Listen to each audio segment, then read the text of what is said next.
آپ کے افسانوں کا مجموعہ پارکنگ ایریا کے عنوان سے شائع ہوا۔ آپ کی تخلیقات میں حساس سماجی مسائل کی بھرپور عکاسی ہوتی ہے۔ آپ نے بچوں کے لیے بھی خوب لکھا۔ اردو تنقید پر ان کی تصانیف میں مشرقی معیار نقد، زبان و ادب کے تدریسی پہلو، تدریس شعر و شاعری وغیرہ اہم ہیں۔ آپ کی خدمات کے اعتراف میں بہار اور اتر پردیش کی اردو اکیڈمیوں نے اپنے پروقار ایوارڈ سے بھی آپ کو نوازا۔ اب میں سر سے ورکشاپ کے شرکا سے مخاطب ہونے کی مقدمانہ درخواست کرتا ہوں کہ بہت شکریہ فیصل صاحب۔ تمام دوستوں کو سلام اور آپ سب کا استقبال۔ وعلیکم السلام۔ وعلیکم السلام۔ آج ہماری گفتگو کا موضوع ہے تحقیق کیوں، اور یہ ایسا موضوع ہے جو ہمارے تدریسی نظام میں ملازمت حاصل کرنے کے لیے، ہائر ملازمت حاصل کرنے کے لیے ایک طرح سے لازمی قرار دیا گیا ہے، اور اس کے 30 نمبر، ظاہر ہے مجھ سے زیادہ بہتر جانتے ہوں گے، اس کو 30 نمبر ملتے ہیں، اور تدریسی سلسلے کی یہ سمجھیے آخری منزل ہوتی ہے، اور تحقیق کر لینے کے بعد آدمی ڈاکٹر ہو جاتا ہے، یعنی بہت بڑا عہدہ اس کو مل جاتا ہے، اور اس سے توقعات بن جاتی ہیں، بہت امیدیں بن جاتی ہیں، اور یہ سمجھا جاتا ہے کہ یہ جو لفظ بھی بولے گا تحقیق شدہ ہوگا، بہت صحیح ہوگا، آتھینٹک ہوگا، اور سند کی حیثیت رکھے گا، اور اس پر ہم آنکھ بند کر کے بھروسہ کر سکتے ہیں۔ لیکن اگر آپ تمام یونیورسٹیوں کی کارکردگی پر اور جو تحقیقی مقالے آ رہے ہیں ان پر آپ غور کرتے ہیں، تو جیسا رزلٹ آنا چاہیے ویسا رزلٹ دکھائی نہیں دیتا۔ اس کے بہت اسباب ہیں۔ پہلی بات تو یہ ہے کہ ملازمت کے لیے یہ شرط رکھی گئی ہے، یہ میرے حساب سے مناسب نہیں ہے۔ ہر آدمی تحقیق نہیں کر سکتا۔ تحقیق وہی کر سکتا ہے جس کے اندر تخلیقی صلاحیت ہوگی، جس کو زبان پر کنٹرول ہوگا، جس میں استدلال کرنے کی صلاحیت ہوگی، جو منطقی نتیجے پر پہنچ سکتا ہو، یا جس کے پاس اتنی استطاعت ہو کہ وہ ریسرچ کر سکے، اور اتنی استعداد ہو کہ وہ استعداد اور استطاعت دونوں ہو کہ وہ اگر اپنے ریسرچ کے لیے اسے مواد حاصل کرنا ہے، اسے کسی ماخذ تک پہنچنا ہے، تو وہ بہت آسانی سے اپنے خرچ پر یا سرکاری خرچ پر پہنچ سکے۔ یہ پاسبل نہیں ہوتا۔ دوسری بات یہ ہے کہ چونکہ لازمی ہے اور ہر استاد کے پاس لمیٹڈ سیٹیں ہیں، تو ہونا تو یہ چاہیے کہ جس اسکالر کو جس سبجیکٹ میں دلچسپی ہے اس کا نگراں وہ ہو جو اس سبجیکٹ کا ماہر ہو۔ لیکن ماہر کے پاس تو جگہ ہے نہیں، کسی اور کے پاس جگہ ہے، اور آپ کوئی کسی اور سبجیکٹ پہ کرنا چاہتے ہیں اور ماہر اس سے واقف نہیں ہے، تو ظاہر ہے کہ جو رزلٹ ہوگا وہ بہت اچھا نہیں ہوگا۔ تو اچھا، پھر جو پسند کا موضوع ہونا چاہیے، جو ذہنی جسے ہم آہنگی ہو، وہ بھی نہیں مل پاتا، اور کبھی کبھی بورڈ اور سیاسی نظام اور یونیورسٹی کی مسائل اور پرابلمز کی وجہ سے صحیح موضوع کا انتخاب نہیں ہو پاتا، کبھی کبھی صحیح سینوپسس نہیں بن پاتی، غیر ضروری ابواب رکھ دیے جاتے ہیں جس کا کوئی مطلب نہیں ہوتا، اس میں محنت ضائع ہوتی ہے، وقت ضائع ہوتا ہے، اور بنیادی بات نہیں ہو پاتی۔ پھر تحقیق کی زبان کیسی ہونی چاہیے، اس پر بھی دھیان نہیں دیا جاتا۔ جو رموز اوقاف ہیں، جن کو پنکچویشن کہتے ہیں، جن کا بہت ضروری ہوتا ہے تحریر میں لگانا، خاص طور سے تحقیقی نوعیت کی جو زبان ہوتی ہے یا تحریر ہوتی ہے، اس میں اس کا خیال نہیں رکھا جاتا۔ معلوم نہیں کہ سکتہ کہاں لگے گا، وقفہ کہاں لگے گا، رابطہ کہاں لگے گا، بابین نہیں لگے گا تو کیا کیا مصیبتیں پیدا ہو سکتی ہیں. اور یہی وجہ ہے کہ بہت سے لوگ گرفت میں آتے ہیں اور مقدمے چلتے ہیں کہ صاحب انہوں نے فلاں جگہ سے لے لیا، چرا لیا، چربا اتار لیا. تو یہ ان سب مسائل پر بات نہیں ہوتی ہے، جبکہ ضرورت اس بات کی ہے کہ تحقیق کرنے والے اور تحقیق کرانے والے دونوں کی یہ ذمہ داری ہو جاتی ہے کہ وہ تحقیق کے تمام تر مسائل سے واقف ہوں اور جو طریقہ کار ہو صحیح اس کو اپنائیں، تب جا کے ان کا بہتر رزلٹ آ سکتا ہے سامنے. تو میری کوشش ہوگی، ظاہر ہے کہ اس پروگرام میں فارسی، اردو، عربی مختلف زبانوں کے اساتذہ موجود ہیں اور یہ ایسا ٹاپک ہے جو سب کے لیے ہے. اسی لیے میں نے کوشش کی کہ میں ایک ایسا ٹاپک لوں جو سب کے لیے ہو، ہر آدمی اس پر سوچ سکے اور کسی بہتر نتیجے پر پہنچ سکے. تو آج ہم گفتگو کرنے جا رہے ہیں. میں لیکچر نہیں دے رہا ہوں، میں گفتگو کروں گا، آپ سے شیئر کروں گا. میرے جو آبزرویشنس ہیں وہ آپ تک میں پہنچانا چاہوں گا اور آپ کے جو آبزرویشنس ہیں ان کو بھی ہم جانیں گے اور ان کا حل نکالنے کی کوشش کریں گے. تو تحقیق جو ہے، جب میں نے تحقیق پر غور کیا تو مجھے 3 سوال میرے سامنے آئے. تحقیق کیا، تحقیق کیوں اور تحقیق کیسے. اور اس کو یاد رکھنا ہو تو آپ ایک لفظ کو یاد رکھ سکتے ہیں، تحقق. تحقق یعنی تے سے تحقیق، پہلے کاف سے کیا، دوسرے کاف سے کیوں اور تیسرے کاف سے کیسے. گویا تحقیق کے لیے یہ ضروری ہے کہ تحقیق کے بارے میں آپ جانیں کہ تحقیق ہے کیا، یعنی تحقیق کا موضوع کیا ہے. کیا سے مراد ہے موضوع، اور تحقیق کیوں، اس سے مراد ہے مقصد، کیوں تحقیق کرنا چاہ رہے ہیں. اور تحقیق کیسے، اس سے مراد ہے طریقہ کار، یعنی کس طرح، کون سا طریقہ اپنائیں گے کہ آپ بہتر نتائج تک پہنچ پائیں گے.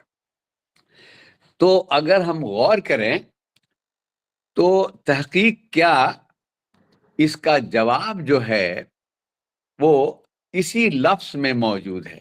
تحقیق میں، تحقیق جو ہے وہ اصل میں اگر بلیک بورڈ یا وائٹ بورڈ ہوتا تو آپ زیادہ آسانی سے سمجھ سکتے تھے، لیکن آپ غور کریں گے تو سمجھ میں آ جائے گا کہ تحقیق جو ہے جن حروف سے مل کر بنا ہے یہ لفظ، تے سے بنا ہے، تے، ہے، قاف، ایے اور قاف. تحقیق. تو اسی تحقیق میں تحقیق کیا ہے کا جواب پوشیدہ ہے.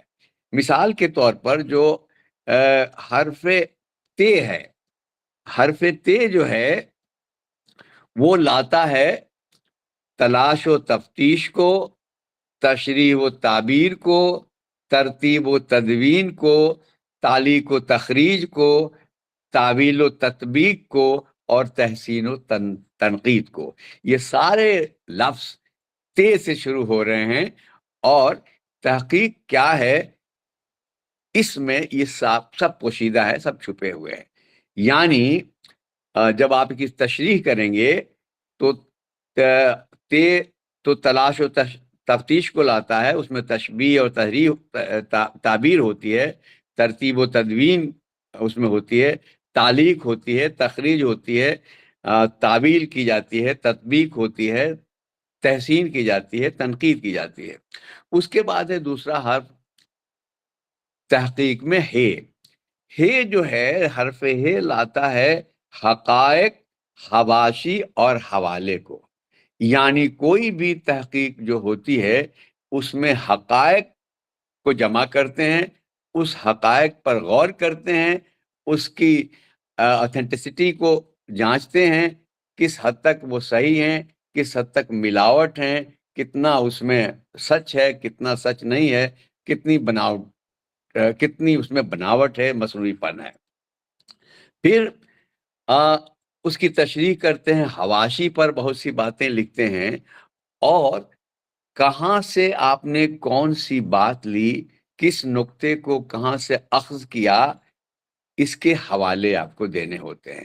تو تحقیق کا جو دوسرا حرف ہے اس سے آپ 3 باتیں سامنے لاتے ہیں، وہ ہے حقائق، حواشی اور حوالے۔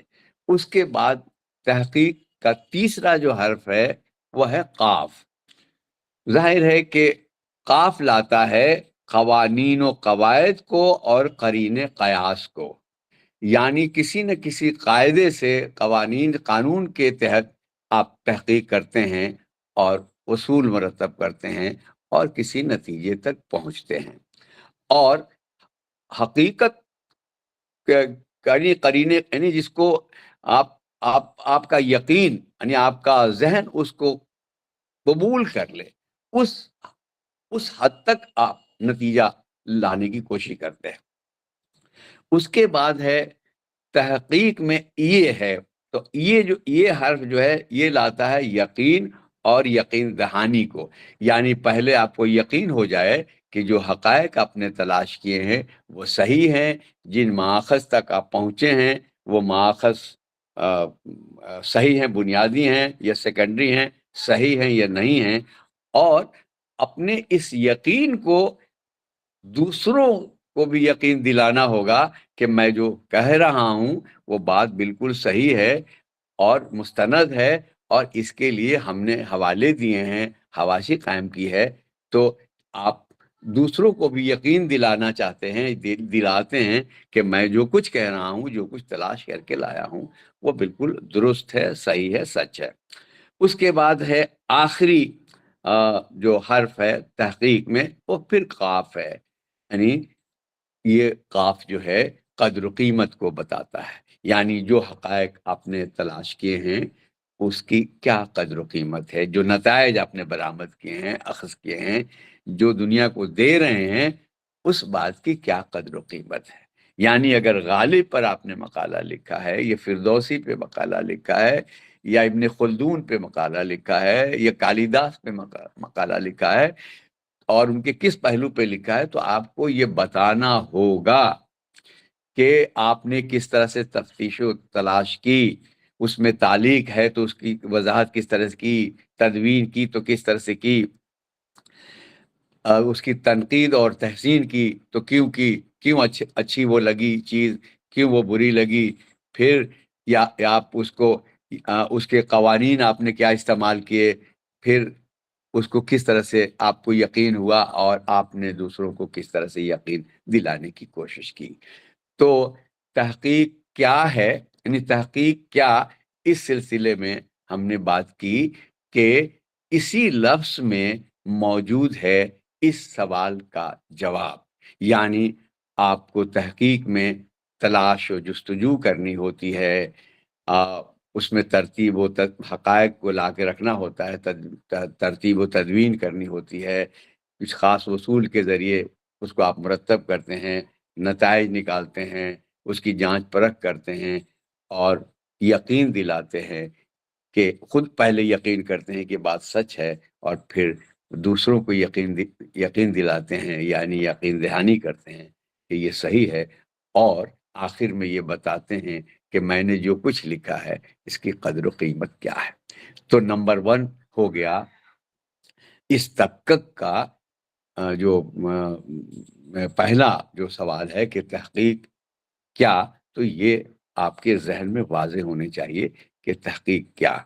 اب یہ کیا ہے، آپ جب اگر مان لیجیے آپ زبان کے طالب علم ہیں یا زبان کے استاد ہیں اور آپ تحقیق کر رہے ہیں، تو ظاہر ہے کہ آپ زبان سے متعلق جو کچھ ہوگا اس کی تحقیق کریں گے، اس کے کسی پہلو پر گفتگو کریں گے۔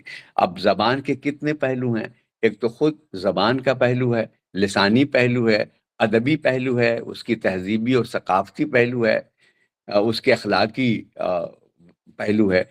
تو آپ کو اگر مان لیجئے کہ آپ کو غالب پہ لکھنا ہے، تو غالب کا کوئی بھی پہلو آپ لیتے ہیں تو اس سلسلے میں آپ کو ریسرچ کرنا ہے، اور اس سلسلے کے جتنے حقائق ہیں ان تک پہنچنا ہے، اور وہ حقائق سچے ہیں یا غلط ہیں، اگر سچے ہیں تو اس کی تائید کرنی ہے، اور اگر سچے نہیں ہیں تو اس کی تردید کرنی ہے، اور تردید کن بنیادوں پہ آپ کریں گے یہ بنیادیں بھی آپ کے سامنے ہونی چاہیے۔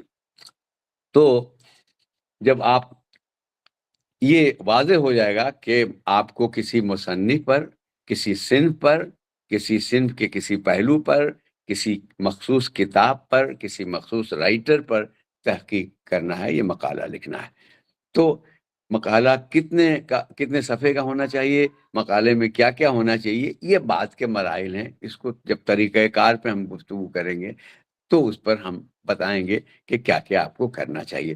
تو سب سے پہلے تو یہ کہ تحقیق کیا ہے اور تحقیق میں کیا کیا چیزیں شامل ہیں یہ واضح ہونا چاہیے، اور جس موضوع پر آپ تحقیق کر رہے ہیں اس میں دو باتیں خاص طور سے ہوتی ہیں کہ ایک تو اس میں آپ کو شبہہ، یعنی آپ سوال ضرور قائم کریں، پولیس کی طرح آپ کو کام کرنا ہوگا کہ ارے غالب کے بارے میں یہ کہا گیا ہے، کہیں غلط تو نہیں ہے، تو آپ کا جو ذہن ہے وہ اس کو شبہے کی نظر سے دیکھیں، اور جب شبہے کی نظر سے دیکھیں گے تب آپ حقیقت تک پہنچیں گے۔ تو شبہہ یعنی شک کرنا بہت ضروری ہے تحقیق میں۔ اب اس کے بعد جو دوسرا پہلو ہے وہ ہے تحقیق، یعنی تحقیق کا دوسرا کاف جو ہے تحقیق کیوں، یعنی تحقیق کا مقصد کیا ہے۔ اب اس سے پہلے کہ میں تحقیق کے مقصد پر آؤں، یہ جو تلاش و تفتیش ہے، تشریح و تعبیر ہے، ایک ایک جملے میں اس پر ہم بات کرتے چلیں۔ یعنی تلاش و تفتیش سے مراد یہ ہے کہ موضوع سے متعلق چھان بین کرنا، یعنی ان حقائق تک پہنچنا جو اس موضوع سے متعلق ہیں۔ اب وہ حقائق کہاں کہاں ملیں گے، وہاں آپ کو کس طرح سے پہنچنا ہے، وہ بات کی بات ہے۔ اس کے بعد جو کچھ حقائق آپ کو ملتے ہیں، جو مواد آپ کو حاصل ہوتا ہے، اس مواد کی تشریح اور تعبیر کریں گے۔ کبھی کبھی مواد ایسے فارم میں ملتا ہے کہ مفہوم سمجھ میں نہیں آتا یا مبہم ہوتا ہے، تو آپ کو اپنے حساب سے، اپنے دماغ سے، اپنے پوائنٹ آف ویو سے اس کی تشریح کرنی ہوگی، اس کی تعبیر بیان کرنی ہوگی۔ اس کے بعد اگر آپ کے مقالے کی نوعیت تدوین کی ہے، ترتیب کی ہے، تو اگر تدوین کر رہے ہیں اور مختلف کسی شاعر کے دیوان کے مختلف نسخے ہیں تو تمام نسخوں کو سامنے رکھنا ہوگا، اور کس میں کیا ہے ملانا ہوگا، صحیح کیا ہے۔ کبھی کبھی یہ ہوتا ہے کہ ایک ہی شعر ہے، کہیں پہ کچھ لکھا ہوگا، کہیں پہ کچھ لکھا، مطلب ولی کا ایک شعر ہے، آپ نے شاید پڑھا ہوگا کہ نہیں کوئی دھرم دھاری جو کہے پیتم سو سمجھا کر، کہ دکھیا کو بھجوہی سو اتا بیزار کرنا کیا۔ اب بھجوہی جو ہے وہ کہیں کہیں پہ بجوہی بن گیا ہے، تو آپ کو ملانا ہوگا مختلف نسخوں سے، اور اس کے میننگ کو دیکھنا ہوگا، اور وہ میننگ اس شعر میں فٹ ہو رہا ہے کہ نہیں، کون سا میننگ زیادہ مناسب لگ رہا ہے، اس اعتبار سے اس کے متن کو صحیح کرنا ہوگا۔ تو تدوین میں متن کو صحیح کرنا ہوتا ہے اور مختلف نسخوں کو سامنے ملانا ہوتا ہے اور صحیح نتیجے پر پہنچنا ہوتا ہے۔ کبھی کبھی شاعر کے، ادیب کے ڈیٹ آف برتھ غلط ہوتی ہے، موت کی تاریخ غلط ہوتی ہے، اس کی کتابوں کے سن غلط ہوتے ہیں، تو یہ سب بھی دیکھنا ہوتا ہے۔ پھر آپ کو بہت سے مقالوں کو ترتیب دینا ہوتا ہے۔ ایک تحقیق کا یہ بھی طریقہ ہے کہ آپ مرتب کر رہے ہیں، مطلب غالب کے خطوط کو مرتب کر رہے ہیں، یا حافظ کے اشعار کو، کچھ خاص طرح کے اشعار کو آپ مرتب کر رہے ہیں، یا کسی کے ہاں حب الوطنی کے اشعار ہیں تو ان کو مرتب کر رہے ہیں۔ مان لیجیے کہ ہندوستان کے اردو شاعری ہے، اس میں حب الوطنی کے جو اشعار ہیں یا نظمیں ہیں ان کو مرتب کر رہے ہیں۔ تو اب آپ مرتب کرنے کا کیا طریقہ ہونا چاہیے، کس نظم کو پہلے رکھیں گے، کس کو بعد میں رکھیں گے، کس شاعر کو پہلے رکھیں گے، ترتیب کا طریقہ کیا ہوگا۔ تو ترتیب کے طریقے کئی ہیں، ایک حروف تہجی کے اعتبار سے بھی ہیں، ایک کنٹینٹ کے اعتبار سے بھی ہیں، ایک سن کے اعتبار سے بھی ہیں، یعنی تاریخ وار بھی ہیں۔ تو آپ کو طے کرنا ہوگا اور یہ بتانا ہوگا کہ میں نے جو ترتیب کا یہ سلسلہ شروع کیا ہے یا میں نے جو ترتیب قائم کی ہے اس کی وجہ یہ ہے. مثال کے طور پر آپ ایک کتاب مرتب کر رہے ہیں اردو ادب کی تاریخ یا اردو زبان کی تاریخ، اور آپ کو سبرس سے لے کر غضنفر تک کرنا ہے، تو اب آپ کو سب سے پہلے کس کو رکھنا ہوگا؟ تو ایک طریقہ تو یہ ہے کہ تاریخ وار آپ کرتے ہیں تو سبرس کو ظاہر ہے کہ پہلے رکھیں گے، غضنفر کو بعد میں رکھیں گے، قلی یعنی کیا کہتے ہیں ملا وجہی کو پہلے رکھیں گے. لیکن اگر تدریسی نقطہ نظر سے آپ ترتیب دے رہے ہیں اور ملا وجہی کے سبرس کا کوئی حصہ رکھ رہے ہیں تو آپ کا طالب علم جو ہے پہلے ہی سبق پڑھنے میں بھڑک جائے گا، اس کی سمجھ ہی میں نہیں آئے گا، کیونکہ وہ دکنی زبان ہے، وہ فیملیئر نہیں ہے، اردو زبان سے فیملیئر نہیں ہے، ہم آہنگ نہیں ہے، تو اس کی سمجھ میں نہیں آئے گا. تو اس لیے ایک طریقہ یہ ہوتا ہے کہ سب ہم ریورس گیئر میں چلیں، ہم پہلے موجودہ دور میں جو ادیب ہے جس کو ہم لے رہے ہیں پہلے ہم اس کی تحریر رکھیں، اس کے بعد والا دور، پھر بعد اب پھر سبرس تک پہنچے. تو اس طرح سے یہ ہوگا کہ آسان سے ہم مشکل کی طرف چلیں گے.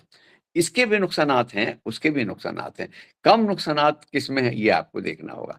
پھر ایک ہوتا ہے کہ کنٹینٹ کے اعتبار سے ہم نے محبت کے مختلف پہلو، حب الوطنی کے مختلف پہلو ہیں. قومی یکجہتی والے کو ایک جگہ رکھیں گے، وطن کی لڑائی والے کو ایک طرح لکھیں گے، انقلاب کے نعرے والے نظموں کو ایک جگہ رکھیں گے. تو یہ آپ کو آپ کو سیناپسی جب بنائیں گے تو آپ کو یہ سب طے کرنا ہوگا کہ ہم ترتیب جو دے رہے ہیں وہ کس طرح سے کریں. اسی طرح سے تعلیق و تخریج ہے. یعنی جب کوئی آپ کتاب دیکھتے ہیں تو اس میں کچھ برائکٹ میں، کچھ حاشیے پر بھی کچھ لکھا ہوا دیکھتے ہیں. یعنی متن میں، رننگ متن میں جب لکھنے والا کوئی بات پوری نہیں کر پاتا یا سمجھتا ہے کہ وہ کچھ رہ گیا ہے تو اس کو حاشیے پر لکھ دیتا ہے کوسین میں، تاکہ پوری بات سمجھ میں آ جائے. یا کبھی کبھی یہ ہوتا ہے کہ جب آپ ترتیب یا تدوین کر رہے ہوتے ہیں تو کسی شاعر کا نام چھوٹ گیا ہے متن میں، اور آپ کو لگتا ہے کہ اگر ہم یہ نہیں بتائیں گے تو پریشانی ہو سکتی ہے. مثال کے طور پر آپ آدمی رکشہ کا ذکر کر رہے ہیں، تو اب آدمی رکشہ کو لوگ نہیں جانتے کیا ہے، تو اب آپ کو اس میں تعلیق لکھنی ہوگی، یعنی اس کی وضاحت کرنی ہوگی کہ آدمی رکشہ وہ رکشہ جسے انسان کھینچتا ہے، جس میں مشین نہیں ہوتی، جس میں پہیے جو ہوتے ہیں لیکن وہ جیسے گھوڑا کھینچتا ہے ویسے آدمی کھینچتا ہے. یہ کسی زمانے میں کلکتے میں اور شملہ میں چلا کرتی تھی. تو کہنے کا مطلب یہ ہے کہ تعلیق مطلب یہ آپ کو یہ بھی بتانا ہوگا کہ اس میں کہاں کہاں تعلیق ہے. پھر تخریج ہوتا ہے، بہت سی چیزیں شامل کر دی جاتی ہیں اوریجنل چیز میں. میں کچھ لکھ رہا ہوں، اس میں نے غالب کو کوٹ کر دیا، میں نے نذیر کو کوٹ کر دیا، میں نے حالی کو کوٹ کر دیا، میں نے شبلی کو کوٹ کر دیا، کبھی شعر میں کیا، کبھی نثر میں کیا، کبھی قرآن شریف کی آیتیں رکھ دی. تو یہ جو تخریج ہے اس کو بھی بتانا ہوگا کہ یہ جو حصہ ہے یہ تخریج کا ہے. اسی طرح سے تعویل و تطبیق ہے. بہت سی باتیں ایسی ہوتی ہیں جو سمجھ میں نہیں آتی، تو رائٹر یعنی محقق کو اس کی تعویل بیان کرنی ہوتی ہے. وہ اپنے طور پہ بیان کرتا ہے اور کوشش کرتا ہے کہ وہ رائٹر کی اندیے تک، اس کے ذہن تک پہنچ جائے. تو کوئی لفظ ہے، کوئی جملہ ہے سمجھ میں نہیں آ رہا تو اس کی وہ تعویل بیان کرتا ہے. تو محقق کا یہ بھی کام ہے کہ جو تعویل بیان کرے وہ لاجیکل ہو، منطقی ہو، اور اس کو جو پڑھ رہا ہے اس کی سمجھ میں آ جائے اور وہ کوئی زیادہ پریشانی نہ ہو. پھر تطابق پیدا کرنا ہوتا ہے، تطبیق یعنی دو چیزوں میں تطبیق پیدا کرنا. مطلب دو نسخے ہیں، کسی میں کچھ ہے کسی میں کچھ ہے، تو تطابق پیدا جبھی ہوگا جب آپ اس کو ملائیں گے، اور اس میں بھی نہیں مل رہا ہے تو ایک تیسری کراس چیکنگ کے لیے ایک تیسرا نسخہ لائیں گے. تو تحقیق میں تطابق بھی یعنی تطبیق کا بھی کام کرنا پڑتا ہے. اسی طرح سے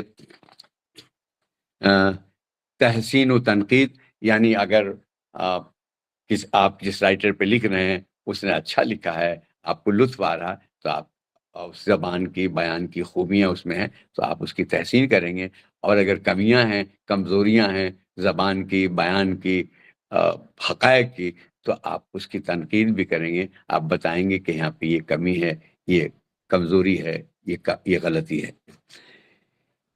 پھر جو حقائق، حواشی اور حوالے ہیں، اس کو آپ کو کس طرح سے دینا ہے، یعنی نئے حقائق میں کیا کرتے ہیں، نئے حقائق کی تلاش کرتے ہیں۔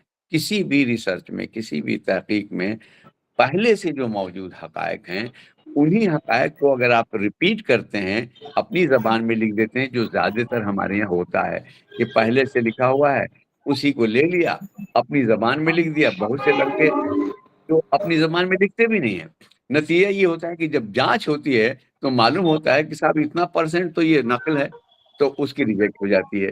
تو آپ کو نئے حقائق کی تلاش کرنی ہے، اور حقائق کی تلاش کرنے میں ظاہر ہے محنت کرنی پڑتی ہے، یا پھر جو حقائق موجود ہیں اس کی تصدیق کرنی پڑتی ہے یا تردید کرنی پڑتی ہے کہ صاحب یہ حقائق تو ہیں، یہ مصدقہ ہیں، ٹھیک ہے، تو آپ اس کو لاجک سے، ریفرنسز سے، حوالے سے، استناد سے آپ کہیے کہ ہاں یہ صحیح ہے، یہ غالب ہی نے کہا تھا، یہ میر نے ہی کہا تھا، یا یہ حافظ ہی نے کہا تھا، یا عرفی نے ہی کہا تھا۔ اور اگر آپ کو اختلاف ہے کسی حقیقت، یہ بند کر دیں، کوئی آواز آ رہی، بند کر دیں آپ۔ صاحب میوٹ کر دیں۔ کسی سے اختلاف ہے تو آپ کو پورا حق ہے تردید کرنے کا، اور یہی تحقیق ہے کہ آپ تردید کریں اور اپنی بات رکھیں۔ پھر ایک بات اور کرنی ہوتی ہے، بہت سے حقائق مبہم ہوتے ہیں، تو مقالہ نگار جو ہے اس کی تشریح کرتا ہے، تو آپ کو تشریح بھی کرنی ہے، اور آپ کی تشریح لاجیکل ہونی چاہیے۔ ایسا نہیں کہ یوں ہی آپ نے اس کو بیان کر دیا، جو بھی جس طرح سے بھی آپ تشریح کر رہے ہیں، آپ کو بتانا ہوگا کہ یہ بالکل، بتانا کیا ہوگا، لگے پڑھنے والے کو کہ ہاں یہ تشریح جو ہے بہت ہی منطقی ہے، بہت صحیح ہے، اور لاجک ہے، اس میں دلیلیں ہیں، اس میں استدلال ہے۔ اب جو حقائق ہیں وہ کہاں کہاں سے ملتے ہیں آپ کو، یہ بہت ضروری ہے محقق کے لیے۔ تو حقائق کے ذرائع کیا ہیں؟ تو اگر آپ ادب پر، زبان پر تحقیق کر رہے ہیں، تو میرے حساب سے جو حقائق کے ذرائع ہیں وہ ہیں فنکار کے ہاتھ کے لکھے ہوئے نسخے۔ اگر وہ مسودہ ہے، ہاتھ کا لکھا ہوا نسخہ ہے، تو سب سے اوتھینٹک ہوتا ہے، اس میں کسی قسم کی ترمیم و اضافے کی گنجائش نہیں ہوتی، کیونکہ اس کی ہینڈ رائٹنگ ہوتی ہے۔ اور کبھی کبھی رائٹر، میں خود لکھتا ہوں تو مجھے اندازہ ہے کہ ہم اپنی تحریر کو بار بار لکھتے ہیں اور اس میں رد و بدل بھی کرتے ہیں، حاشیے پہ لکھ دیتے ہیں، کچھ نیچے کاٹ کے لکھ دیتے ہیں، پہلے کوئی اور لفظ لکھا، بعد میں کوئی اور لفظ لکھ دیا، کسی کے کہنے سے لفظ بدل دیا۔ کبھی کبھی یہ ہوتا ہے کہ بعد کے جو محقق جو ہیں وہ جب تحقیق کرتے ہیں تو وہ کہتے ہیں کہ جو پہلا لفظ تھا وہ زیادہ صحیح تھا، بعد میں جو کاٹ کے لکھا گیا یہ کم صحیح ہے، اور کسی وجہ سے، کسی دباؤ کی وجہ سے یہ بدلا گیا ہے۔ تو تحقیق سے یہ فائدہ ہے کہ ہاتھ کے نسخے تو ہاتھ کے نسخوں تک پہنچنا چاہیے۔ دوسرا ہے فنکار کی یادداشتیں یا روزنامچے۔ بہت سے فنکار اپنی یادداشتیں لکھتے ہیں، روزنامچے لکھتے ہیں، روزانہ کیا کیا، کیا لکھا، کس سے ملے، کہاں ملے، کیا سوچا، کس کو مارا، کس سے جھگڑا کیا، کس سے محبت کی، یہ سارے روزنامچے میں ہوتے ہیں۔ اس سے بھی اندازہ ہوتا ہے کہ وہ رائٹر کس طرح کا تھا۔ یعنی اگر وہ غریبوں کو دے رہا ہے کچھ تو آپ کو لگے گا کہ بہت ہی دیالو آدمی، سخی آدمی ہے، ہمدرد آدمی ہے۔ اور اگر وہ اپنے لکھتا ہے کہ میں نے اس کو جھڑک دیا، اس کو مار دیا، اس کو ڈانٹ دیا، تو اس کی سخت مزاجی کا پتہ چلے گا۔ تو یہ سب ریفلیکشن اس کی تحریر میں ہوتا ہے۔ تیسرے نمبر پہ اس کے خطوط ہیں، وہ اپنے زمانے میں اپنے ہم عصروں کو، اپنے ہم منصبوں کو، اپنے ہم پیشہ لوگوں کو، اپنے عزیزوں کو، اپنے بڑوں کو، اپنے ماں کو، اپنے باپ کو، اپنے دوست احباب کو خطوط لکھتا ہے، اور چونکہ ان خطوں میں کسی قسم کی کوئی پابندی نہیں ہوتی کہ کہاں سے شروع کرنا ہے، کہاں ختم کرنا ہے، کیا لکھنا ہے، کیا نہیں لکھنا ہے، کیونکہ وہ یہ سوچ کے لکھتا ہے کہ یہ پبلک نہیں ہوگا، یہ ذاتی خط ہیں، اس کی نوعیت جو ہے پرائیویٹ ہے اور پرائیویسی بڑھتی جائے گی۔ یہ اور بات ہے کہ بعد میں وہ خطوط رسوائی کے اسباب بن جاتے ہیں، بہت سے لوگ ان خطوں کو شائع کر دیتے ہیں، سامنے لا دیتے ہیں۔ مثلا عطیہ فیضی اور شبلی نعمانی کے جو خطوط ہیں یا اقبال اور فیضی کے جو خطوط ہیں، اس سے اندازہ ہوتا ہے کہ ان میں کیا رشتہ تھا، کیا جھڑپ تھی، کیا کیا باتیں ہوتی تھی۔ تو وہ خط تو ذاتی نوعیت کے لکھے گئے تھے، لیکن جب آپ نے وہ چھپ گئے تب آپ نے شبلی کی صحیح شخصیت کو پہچاننے کی کوشش کی، اقبال کی صحیح شخصیت سامنے آئی۔ یعنی وہ عالم دین محبت بھی کر سکتا ہے، اور یہ جو کہا جاتا ہے وہ اس کو محبت کا حق نہیں ہے، ایسا نہیں ہے۔ یا وہ عورت شبلی کے بارے میں برا بھلا بھی کہہ سکتی ہے، اس کو ذلیل بھی کر سکتی ہے۔ تو کہنے کا مطلب یہ ہے کہ خطوں کے ذریعے جو مواد آپ کو ملتا ہے، اس سے تحقیق کو لکھنے میں یا کرنے میں یا محقق کو نتائج تک پہنچنے میں بڑی آسانی ہوتی ہے۔ تو ایک سورس ہے خطوط جو وہ خود لکھتا ہے، دوسرا سورس خطوط میں ہی ہے جو دوسرے اس کو لکھتے ہیں۔ یعنی آپ کے خطوں کے جواب میں جو خطوط آتے ہیں، اس میں بھی بہت سے نکات ایسے ہوتے ہیں جن کی روشنی میں ہم ادیب کی شخصیت کو، اس کے باطن کو، اس کے ظاہر کو، اس کے رویے کو سمجھ سکتے ہیں۔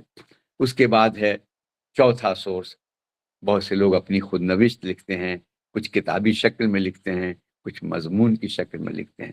تو خود نوشت سے بھی تحقیق کرنے والے کو مواد ملتا ہے، لیکن یہ دیکھنا ہوگا کہ خود نوشت بھی بہت سے لوگ تو سچی باتیں لکھتے ہیں، بہت سے لوگ منہ کا مزہ بدلنے کے لیے یا اپنے آپ کو گلوریفائی کرنے کے لیے کچھ بڑھا چڑھا کے لکھتے ہیں۔ مثلا یادوں کی بارات میں جوش نے اپنے 100 سے زیادہ معاشقوں کا ذکر کیا ہے۔ ضروری نہیں کہ 100 سے زیادہ محبوبائیں رہی ہوں گی، لیکن انہوں نے کہا کہ ہم تو 100 سے زیادہ ہماری محبوبائیں تھیں۔ تو سچ نہیں بھی ہو سکتا ہے۔ تو آپ نے بڑھا چڑھا کے دیکھیے میں کتنا بڑا عاشق مزاج تھا یا ہوں کہ میرے یعنی مجھ میں کتنا اٹریکشن ہے، میرے علم میں، میرے حسن میں، میرے جمال میں، میرے کمال میں، میری شخصیت میں، میرے رویے میں، کہ 100 عورتیں مجھ پر ملتفت تھی، مجھ پر مہربان تھی۔ تو اس میں جھوٹ بھی ہوتا ہے، بہت سی باتیں آدمی اچھا پھر بہت سی باتیں اس میں چھپا بھی لیتا ہے، سچ باتیں نہیں کہہ پاتا۔ غالب تو کہہ دیتے ہیں کہیں خط میں کہ وہ پینشن، ایک بیوہ کے پینشن وہ حاصل کرنا چاہتے تھے۔ اس سے بھی شخصیت کا، یعنی وہ آدمی جو خدا کا بھی احسان لینا نہیں چاہتا، جو ہوئے مر کے ہم جو رسوا وہ کیوں نہ غر کے دریا جنازہ، اور اس کسی کا احسان نہیں لینا چاہتا، وہ ایک پینشن کے لیے حاکم وقت کو خط لکھتا ہے کہ وہ مجھے مل جائے۔ تو شخصیت کو سمجھنے کے لیے جو سوانح حیات ہے یا سوانحی تحریریں ہیں خود کی لکھی ہوئی، اس سے بھی ملتا ہے۔ پھر آپ کی شخصیت پر اگر کسی نے آپ کی سوانح لکھی ہے، ایک تو خود نوشت ہو گئی، آپ بھی تھی، دوسرے یہ ایک سورس ہے کہ آپ کی سوانح حیات اس زمانے کے کسی رائٹر نے یا کسی اسکالر نے لکھی ہے، تو اس میں بھی آپ کی زندگی سے متعلق آپ کی زندگی کے بہت سارے قوائب جمع ہوتے ہیں، اور وہ باتیں بھی وہ جمع ہو جاتی ہیں جو آپ کے وہم گمان میں بھی باتیں نہیں ہوتی یا آپ کے اندر ہوتی ہیں، وہ آپ کے اندر شخصیت میں گھس کے نکال لاتا ہے۔ تو اس سے بھی ریسرچ اسکالر کو مواد ملتا ہے، یعنی یہ بھی ایک ماخذ ہے۔ کچھ غیر ادبی کچھ جو بہت سے خاندان کے لوگ پرچوں میں، اپنی تحریروں میں اپنے لوگوں کے بارے میں اگر رائٹر تو لکھتے ہیں، تو کہیں کہیں پہ وہ بھی تحریریں مل جاتی ہیں، تو اس سے بھی شخصیت کو سمجھنے میں مدد ملتی ہے۔ کچھ غیر ادبی تحریریں بھی ہوتی ہیں، مثلا قانونی دستاویزات ہیں۔ مثال کے طور پر آپ پہ کبھی مقدمہ چلا، آپ نے کہیں ذکر نہیں کیا، لیکن مقدمے کے ڈاکومنٹس بتاتے ہیں کہ بھیا آپ نے چوری کی تھی، یا آپ نے غصب کیا تھا، یا آپ نے غبن کیا تھا، یا آپ نے کسی کو مارا تھا، یا آپ نے قتل کیا تھا اور آپ پر مقدمہ چلایا گیا تھا، تو آپ کی اصل شخصیت کو یہ جو دستاویزات ہیں قانونی، اس سے بھی مدد ملتی ہے۔ پھر معاصرین کی جو تحریریں ہیں، آپ کے کنٹمپریری جو رائٹرز ہیں، وہ جو آپ کے بارے میں لکھتے ہیں، ان سے بھی آپ کو مواد ملتا ہے۔ پھر مصنف کے عہد کی جو ادبی تحریریں ہیں، جس کو تذکرہ ہے، یعنی آب حیات لکھا یا تذکر شعرا لکھا گیا یا نکات الشعرا لکھا گیا، تو اس زمانے کے جن شاعروں کے بارے میں لکھا گیا، ان کے سوانح قواعد لکھے گئے، تو وہ بھی ریسورس ہیں، ان سے بھی ہم کو مدد ملتی ہے تحقیق کرنے میں۔ پھر اس زمانے کے جو کتب و رسائل ہیں، جو جریدے ہیں، جو جرنلز ہیں جو نکلتے ہیں، اس زمانے میں آپ خود چھپے ہیں یا آپ کے بارے میں کوئی مضمون لکھا ہے، تو ان تحریروں سے بھی حقائق کا پتہ چلتا ہے۔ تو یہ سب حقائق کے سورسز ہیں، وہ آپ کو مل گئے، آپ نے جمع کر لیا۔ اب وہ ان کو ایک خاص قاعدے قانون سے آپ نے ریسرچ شروع کیا، یعنی جس کو کہتے ہیں قاف، قوانین و قواعد اور قرین قیاس، تو آپ اس کو کیسے ارینج کریں گے، کون سے اصول اپنائیں گے، یہ آپ کو جس میں بہتر استدلال ہو سکتا ہے وہ آپ کو کرنا ہوگا۔ پھر جو کچھ آپ نتیجہ برآمد کر رہے ہیں، اس کو یقین دہانی آپ کو کرانا ہوگا کہ صاحب یہ جو ہم کہہ رہے ہیں یہ بالکل سچ ہے، یہ ہمارے حوالے صحیح ہیں، ہمارے ماخذ صحیح ہیں، اور اس کے لیے جو آپ حواشی لگائیں گے یا حوالے دیں گے، ریفرنسز دیں گے، وہ بالکل صحیح ہونا چاہیے۔ پھر ریفرنسز کے بھی طریقے ہیں، پہلے رائٹر کو لکھیں گے یا کتاب کو لکھیں گے، سن کو کہاں لکھیں گے، پبلشر کو کہاں لکھیں گے۔ مان لیجئے کہ آپ نے سن لکھ دیا، کسی کتاب کا ریفرنس دے دیا، غالب دیوان غالب کا دے دیا مان لیجئے، اور کہہ دیا کہ یہ دلی سے فلاں سے چھپا، اور سن آپ نے دے دیا یا سن نہیں دیا، ایڈیشن دے دیا یا ایڈیشن نہیں دیا، تو اس میں دینا پڑے گا کہ کون سا ایڈیشن ہے، کیونکہ جب ایڈیشن آتا ہے نا تو صفحات بدل جاتے ہیں۔ پہلے ایڈیشن میں صفحات کچھ اور ہو سکتے ہیں، دوسرے ایڈیشن میں کچھ اور ہو سکتے ہیں۔ سن بدلنے سے بھی، کتاب کے سن بدلنے سے بھی بہت سی چیزیں، آپ نے کسی اور سن کی کتاب لی اور کوئی آپ کو چیک کر رہا ہے وہ کسی اور سن والی کتاب میں، تو ٹیلی نہیں کرے گا۔ تو ریفرنسز دیتے وقت، حوالہ دیتے وقت آپ کو ایک ایک بات کا خیال رکھنا ہوگا۔ مثلاً اگر کوئی کتاب ہے تو اس کتاب کا نام کیا ہے، اس کا رائٹر کون ہے، اس میں کوئی مضمون ہے جس سے آپ نے حوالہ لیا، اس مضمون کا نام کیا ہے، یہ کتاب کس سن میں چھپی، کہاں سے چھپی، کسے کون سا ایڈیشن ہے، اور کس صفحے پر یہ چیز درج ہے۔ تو یہ ساری چیزیں آپ دیتے ہیں، تب جا کے اوتھینٹک آپ کی بات ہوگی۔ پھر جو کچھ آپ نے لکھ دیا اس کی قدر و قیمت اور کیا ہے، اس کی ویلیو کیا ہے، یہ آپ کو ججمنٹ دینا ہوگا، آپ کو بتانا ہوگا کہ میں نے جو یہ کام کیا ہے۔ آخری پیراگراف میں، آخری چیپٹر میں یہی تو ہوتا ہے کہ آپ محکمہ کرتے ہیں کہ جو کچھ لکھا وہ یہ ہے اور یہ بہت صحیح ہے اور اس کے نتائج صحیح ہیں۔ تب یہ ہو گیا پہلا جو حصہ تھا تحقیق کیا ہے اس سے متعلق۔ اب ہم لوگ آ جاتے ہیں تحقیق کیوں۔ تو تحقیق کسی نہ کسی مقصد کے تحت آپ کرتے ہیں۔ اس وقت جو تحقیق کی جا رہی ہے اس کا بنیادی مقصد ہے کہ آپ کو ڈگری مل جائے، آپ کو 30 نمبر مل جائیں، آپ لیکچرر ہو جائیں، لیکن اس کا اصل مقصد یہ ہے کہ آپ کسی خاص میدان سے اچھی طرح واقف ہو جائیں، اس کی تمام تر تفصیلات و جزیات کا علم آپ کو ہو جائے، اور وہ اتھارٹی آپ ہو جائیں، اور آپ سے رجوع کیا جائے کہ اس مسئلے پر اگر وہاں سے کچھ بات کرتے ہیں، کوئی ریفرنس ہے تو آپ کو کوٹ کیا جائے۔ تو یہ جب ہی ممکن ہے جب آپ بہت محنت کریں گے، صحیح ماخذ تک پہنچیں گے، صحیح نتائج نکالیں گے۔ تو تحقیق کا ایک مقصد نہیں ہے، آج تو ایک مقصد سامنے نظر آ رہا ہے، لیکن تحقیق کا مقصد میں ایک ایک لائن میں پڑھ دیتا ہوں، آپ کی سمجھ میں آ جائے گا۔ جہاں سمجھ میں نہیں آئے گا میں اس کی وضاحت کروں گا، اس کی صراحت کر دوں گا۔ پہلا مقصد یہ ہے یعنی دو طرح کے مقاصد ہوتے ہیں، ایک عام مقاصد ہوتے ہیں، ایک خاص مقاصد ہوتے ہیں۔ تو جو عام مقاصد ہیں ان کا پہلا مقصد ہے کسی بات کی تہ تک پہنچنا۔ تحقیق کا ایک مقصد یہ ہے کہ کسی حقیقت یا کسی بات کی تہ تک پہنچ جانا۔ دوسرا ہے حقائق کو صحیح تناظر میں پیش کرنا، جو حقائق موجود ہیں ان کو صحیح تناظر، صحیح کنٹیکس میں آپ پیش کریں۔ تیسرا ہے کسی مفروضے کو حقیقت کا جامہ پہنانا۔ فرض کر کے کوئی مفروضہ گڑھ لیا گیا ہے کہ ایسا ہوتا ہے، تو کیا واقعی ایسا ہوتا ہے؟ تو اس کو حقیقت کے روپ دینا، یہ بھی تحقیق کا کام ہے، مقصد ہے۔ بکھرے ہوئے خیالات کو اور تجربات کو ترتیب دے دینا۔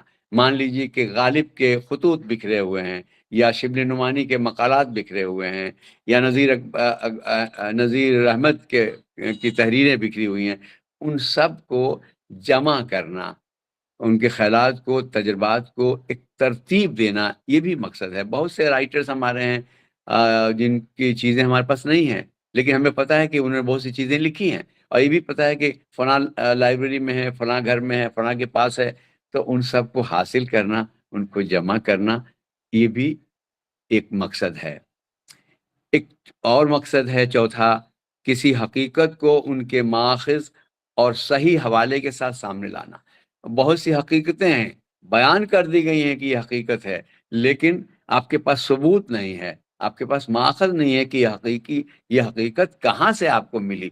مثال کے طور پر بہت سے شاعروں کے شعر ہیں کہ دیوانہ مر گیا آخر کو کیا، وہ ہے نا کہ قتل حسین اصل میں مرگ یزید ہے، اسلام زندہ ہوتا ہے ہر کربلا کے بعد۔ یا ایک شعر ہے کہ یاد ماضی عذاب ہے یارب، چھین لے مجھ سے حافظہ میرا۔ تو یہ جو اشعار ہیں، یا اور بہت سے شعر ہیں جن کے رائٹرز کا پتہ نہیں ہے۔ تو آپ نے کہا کہ نہیں صاحب یہ تو غالب کا ہے یا اختر انصاری کا ہے، تو آپ کو بتانا پڑے گا کہ اختر انصاری کا ہے تو کس غزل میں ہے اور یہ غزل کہاں ہے، تو مؤاخذ دینا ہوگا۔ تو یہ بھی مقصد ہے کہ ہم کسی لاوارث شعر کو، لاوارث تحریر کو اس طرح سے پیش کریں کہ اس کا وارث سامنے آ جائے، اس کا اصل رائٹر سامنے آ جائے، اس کا ذمہ دار سامنے آ جائے، اس کی اچھائی کا ذمہ دار بھی، اس کی برائی کا، اس کی کمزوری کا بھی۔ زمانے کی گرد میں دبی کسی چمکیلی شے کو باہر لانا۔ مان لیجئے کہ کوئی رائٹر ہے آپ کے محلے کا، آپ کے علاقے کا، کسی زمانے میں اس نے لکھا، کسی کو پتہ نہیں ہے کہ اس نے کیا لکھا۔ ایک دن اس کے گھر کا باکس کھلتا ہے، اس کے پٹارے سے کچھ چیزیں نکلتی ہیں، لوگ پڑھتے ہیں، چونکتے ہیں، اچھا لگتا ہے، خبر عام ہوتی ہے، پھر کچھ محقق پہنچتے ہیں اور اس کو نکال کے لاتے ہیں، گرد پوچھتے ہیں، صاف کر کے چمکا کے دنیا کے سامنے رکھ دیتے ہیں، لگتا ہے کہ صاحب یہ تو اپنے زمانے کا بہت بڑا رائٹر تھا۔ ٹھیک، تو یہ بھی یہ بھی تحقیق کا مقصد ہے کہ ہم کسی دبی ہوئی شے کو گرد و غبار سے نکال کر چمکائیں اور چمکا کر دنیا کے سامنے رکھیں، تاکہ اس کی چمک دمک سے دنیا میں روشنی پیدا ہو، ذہن کھلے، دلوں میں کشادگی پیدا ہو، اور اس سے دنیا فائدہ اٹھائے۔ دنیا کے نئے رات دن ریسرچ ہوتی ہے، رات دن تحقیق ہوتی ہے، نئے نئے حقائق سامنے آتے ہیں۔ اردو میں تو حقائق بہت بعد میں پہنچتے ہیں۔ یورپ میں تنقید کہاں پہنچی ہوئی ہے، فکشن کہاں پہنچا ہوا ہے، شاعری کی کون سی صرف نئی ہو رہی ہے، کس میں زیادہ لکھا جا رہا ہے، کس میں کم لکھا جا رہا ہے۔ تو یہ کام بھی محقق کا ہے، اس کو بھی سامنے لانا ہے۔ کسی موضوع کے صحیح خط و خال کو سامنے لانا۔ کبھی کبھی یہ ہوتا ہے کہ موضوع تو بہت اچھا ہے، لیکن اس کے صحیح خط و خال دنیا کے سامنے نہیں آئے ہیں، وضاحت کے ساتھ، صراحت کے ساتھ اس کی پوری تصویر نہیں بنی ہے، یہ بھی ایک مقصد ہے۔ کسی موضوع کی صحیح قدر و قیمت سے روشناس کرانا، یعنی کوئی کہہ رہا ہے بہت اچھا ہے، غالب تو وہ یا گانا تو غالب سے بڑے تھے، یا کوئی شاعر فلاں سے بھی بڑا تھا، لیکن کیسے؟ صرف کہہ دینے سے نہیں، آپ اس کی قدر و قیمت کو سامنے رکھیے لاجک کے ساتھ، اور تب دنیا کو بتائیے کہ ہاں صاحب یہ ہم نے جو ریسرچ کی ہے اس کے حساب سے غالب جو ہے یہاں ٹھہرتا ہے، اقبال یہاں ٹھہرتے ہیں۔ نئے نتائج برآمد کرنا. کچھ ریسرچز ایسی ہیں کہ نتائج ہیں، یعنی نذیر اکبر آبادی کو ایک زمانے تک کہا گیا کہ عوامی شاعر تھے یا کمزور شاعر تھے، زبان میں کمیاں تھیں، غلطیاں تھیں. بعد میں ریسرچ ہوئی، لوگوں نے کہا کہ یہ تو ہندوستان کی زمین کا عوامی یعنی مٹی کا شاعر ہے، درخشاں تنہا درخشاں شاعر ہے. یا مان لیجیے کہ کوئی ریسرچ کر رہا ہے، کسی نے تاج محل پہ لکھا، تاج محل پہ اس کے ذہن میں شکیل بدایونی کا شعر ہے، ایک شہنشاہ نے بنوا کے ہنسی تاج محل، ساری دنیا کو محبت کی نشانی دی ہے. لیکن بعد میں کوئی آیا اور اس نے کہا، اس کے ہاتھ شاہد کا شعر لگ گیا، اس نے کہا کہ نہیں، ایسی بات نہیں ہے. تاج محل کا ایک پوائنٹ آف ویو یہ بھی ہے، تاج محل کا ایک مقصد یہ بھی اس طرح سے بھی دیکھیے کہ ایک شہنشاہ نے دولت کا سہارا لے کر ہم غریبوں کی محبت کا اڑایا ہے مذاق. ظاہر ہے کہ محبت چاہے غریب کرے یا امیر کرے، بادشاہ کرے یا فقیر کرے، محبت ہوتی ہے، اس کے جذبے میں کوئی کمی نہیں ہوتی ہے. لیکن ایک کے پاس دولت ہے، اس نے دولت کا سہارا لے کے یادگار بنا دی اور تاج محل بن گیا اور دنیا کو نشانی محبت کی مل گئی.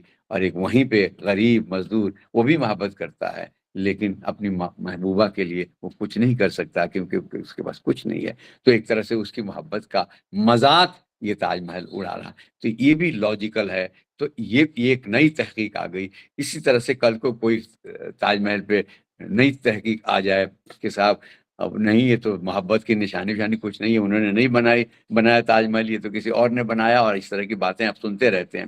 کہنے کا مطلب یہ ہے کہ ریسرچ جو ہے، ریسرچ کا مقصد ہوتا ہے کہ نئی چیزیں آپ سامنے دنیا کے رکھیں، نئے نقطہ نظر سے دیکھیں. جیسا حالی وہ ساحر اور میں نے شکیل بدایونی کی مثال دی.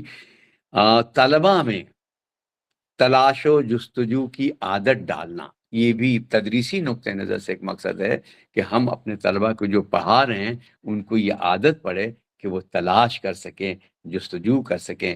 کیونکہ جب آپ کے اندر تلاش اور جستجو کا جذبہ پیدا ہوگا تو آپ دنیا میں دور دور تک جائیں گے اور نئی چیزیں کھوج کر، ڈھونڈ کر، تلاش کر کے لائیں گے. تو اس صلاحیت کو ڈیولپ کرنا بھی تحقیق کا مقصد ہے. ایک مقصد طلباء کی قوت ممیزہ کو بیدار کرنا بھی ہے. یعنی ہر طالب علم کے اندر ایک قوت ممیزہ ہوتی ہے جو امتیاز کر جس قوت سے آدمی امتیاز کرتا ہے کہ اچھا کیا ہے، برا کیا ہے، کون سا شعر غالب کا زیادہ اچھا ہے، کون سا برا ہے. اس موضوع پر غالب کا شعر اچھا ہے کہ میر کا شعر اچھا ہے کہ مومن کا شعر اچھا ہے کہ حافظ کا شعر اچھا ہے. ایک موضوع پہ بہت کی قوت ممیزہ جو ہے وہ آپ کو بتاتی ہے کہ دیکھو یہ شعر زیادہ بہتر ہے اس لیے کہ اس کا رینج بڑا ہے. ٹھیک ہے نا. اور پھر آپ کے اندر جو ہے تحقیق جو ہے، یہ بھی ایک صلاحیت، تحقیق کا ایک مقصد یہ بھی ہے کہ وہ آپ کو استدلال کی صلاحیت آپ کے اندر پیدا کر دے، آپ کی منطقی طاقت کو ابھار دے، اور وہ آپ غالب کی طرح یا حالی کی طرح ہو جائیں کہ مٹی کے دیا کو جھاڑ اور فانوس سے بہتر ثابت کر دیں. نظم پڑھی ہے نا مٹی کا دیا، اس میں دیکھا ہے کہ مٹی کے دیا جو بہت معمولی ہے، مٹی کا ہے، مٹی کا تیل اس میں ڈالتے ہیں، کروشن تیل، لیکن وہ دیا بہتر ہے ان جھاڑ اور فانوس سے. کیوں کہ بڑھیا کا جو دیا ہے وہ سر راہ ایک شہراہ پہ جل رہا ہے اور اس سے زیادہ لوگوں کو روشنی ملتی ہے اور راستہ وہ طے کرتے ہیں، ان کو منزل ملتی ہے. لیکن جھاڑ اور فانوس کی جو روشنی ہے وہ محلوں تک محدود رہتی ہے اور چند لوگ فائدہ اٹھاتے ہیں. تو جس چیز سے زیادہ لوگوں کو فائدہ پہنچے وہ بڑی چیز ہے، یا جس سے کم لوگوں کو فائدہ پہنچے وہ بڑی چیز ہے. تو ایک چھوٹی چیز کو حالی نے اپنی منطق سے بڑی چیز میں تبدیل کر دیا. تو یہ صلاحیت آپ کے اندر بھی پیدا ہو جائے تاکہ آپ بھی اپنے استدلال سے، اپنے لاجک سے، اپنی منطق سے، شاعرانہ منطق سے، لٹریری منطق سے، ادبی منطق سے چیزوں کو کچھ سے کچھ بنا دیں. یہی غالب کا ہے. اور بازار سے لے آیا اگر ٹوٹ گیا، جام جم سے یہ میرا جام سفال اچھا ہے. جام سفال مٹی کا پیالہ ہوتا ہے، ٹوٹ جاتا ہے، بہت کم پیسے کا ہوتا ہے، اور جام جم تو دنیا میں ایک ہی تھا جس میں جمشید ساری دنیا کو دیکھتا تھا، لیکن غالب نے اپنی لاجک سے جام جمشید سے بہتر جام جم کو ثابت کر دیا کہ اگر ٹوٹ گیا تو ہمارے شراب پینے کا سلسلہ بند نہیں ہوگا، لیکن اگر جام جمشید ٹوٹ گیا تو دنیا کو دیکھنے کا سلسلہ بند ہو جائے گا۔ تو یہ جو لاجک ہے، پوئٹک لاجک جس کو کہتے ہیں یا شاعرانہ منطق جسے کہتے ہیں، یہ طلبہ میں پیدا ہو، یہ بھی تحقیق کا ایک مقصد ہے۔ منطقی نتیجے پر پہنچنے کی مشق کرانا، یعنی کسی لاجیکل اینڈ تک پہنچ جائے، یہ بھی اس کا مقصد ہے۔ دماغی محنت کی عادت پڑ جائے، یہ بھی ایک مقصد ہے۔ صحیح اور غلط، بہتر اور کمتر، اعلیٰ اور ادنیٰ میں امتیاز کرنے کی صلاحیت پیدا ہو جائے، معروضیت اور موضوعیت کے فرق سمجھ میں آ جائے، اور عام اظہار اور خاص اظہار کا فرق اسے معلوم ہو جائے۔ تو یہ جو ہیں تحقیق کے عام مقاصد ہیں، یعنی یہ ہر طالب علم کے سامنے ان مقاصد کو رہنا ہے، ان کے بغیر وہ بہتر تحقیق نہیں کر سکتا ہے۔ لیکن ایک کچھ خاص مقاصد بھی ہیں، یعنی آپ کو ایک خاص سچ کی تلاش ہے، ایک مخصوص سچ کی تلاش کے لیے تو کہا جائے گا کہ آپ کو یہ کہنا ہے کہ امرت پرستی جو تھی اردو شاعری میں، اس کے اسباب کیا تھے، تو آپ کو وہیں تک آپ کو محدود ہونا ہے۔ تو یہ خاص مقصد بھی ہے۔ کسی خاص شاعر پر آپ کو تحقیق کرنی ہے تو یہ اس کا خاص مقصد ہے۔ کسی خاص نظریے پہ آپ کو تحقیق کرنی ہے، مابعد جدیدیت کو لانا ہے، یا جدیدیت کو لانا ہے، یا ترقی پسندیت کو لانا ہے، یا اور بھی کسی، یعنی دہلوی دبستان کیا ہے، لکھنوی دبستان کیا ہے، ان پر گفتگو کرنی ہے۔ تو یہ اس طرح کی جو خاص موضوعات ہوتے ہیں، خاص طرح کے رائٹرز ہوتے ہیں، ان پر تحقیق کرنا، ان کے خاص پہلو پہ تحقیق کرنا، یہ خاص مقاصد کہلاتے ہیں۔ تو ان مقاصد پر بھی آپ کو گفتگو کرنی ہے۔ اسی طرح سے کچھ خاص مخصوص نظریات ہوتے ہیں، خیالات ہوتے ہیں، رجحانات ہوتے ہیں، تحریکات ہوتے ہیں، ان کا تعارف کرانا ہوتا ہے۔ کسی نظریے کو رد کرنا ہے تو اس کی بات ہوتی ہے، کسی مخصوص موضوع کی قدر و قیمت کا احاطہ کرنا ہوتا ہے، تو یہ بھی ہوتا ہے۔ تو یہ ساری چیزیں جو ہے آپ کو مقاصد میں آتی ہیں، دو طرح کے مقاصد ہیں۔ اب ایک آخری جو حصہ ہے وہ ہم 10 منٹ میں کمپلیٹ کر کے آپ سے آپ کے سوالات پر بات کریں گے، اور وہ ہے طریقہ کار۔ کیسے آپ ریسرچ کریں گے، آپ کا طریقہ کار کیا ہوگا؟ تو یہ جان لیجئے کہ طریقہ کار سے پہلے آپ کے اندر 2-3 باتیں ہونی چاہیے۔ معروضی اپروچ ہونا چاہیے۔ آپ کا اپروچ جو ہے وہ سبجیکٹیو نہیں ہونا چاہیے، آبجیکٹیو ہونا چاہیے۔ یعنی اگر کوئی آپ کو رائٹر پسند نہیں ہے، غضنفر آپ کو پسند نہیں ہے، لیکن غضنفر نے اچھی چیز لکھی ہے، تو غضنفر کی اچھی چیز کو سراہنا ہے، اس کی تحسین کرنی ہے، اس کی قدر قیمت کو بتانا ہے۔ ضروری نہیں کہ میرا پوائنٹ آف ویو آپ کے پوائنٹ آف ویو سے ملے، وہ ایک طرف الگ ہے، لیکن جس پوائنٹ آف ویو کو میں نے پیش کیا ہے وہ پوائنٹ آف ویو کیسا ہے، لاجیکل ہے کہ نہیں ہے، وہ اچھا ہے کہ نہیں ہے، یہ آپ کو۔ تو جب تک آپ معروضی نہیں ہوں گے، سب آبجیکٹیو نہیں ہوں گے، آپ اچھے نتائج اخذ نہیں کر سکتے۔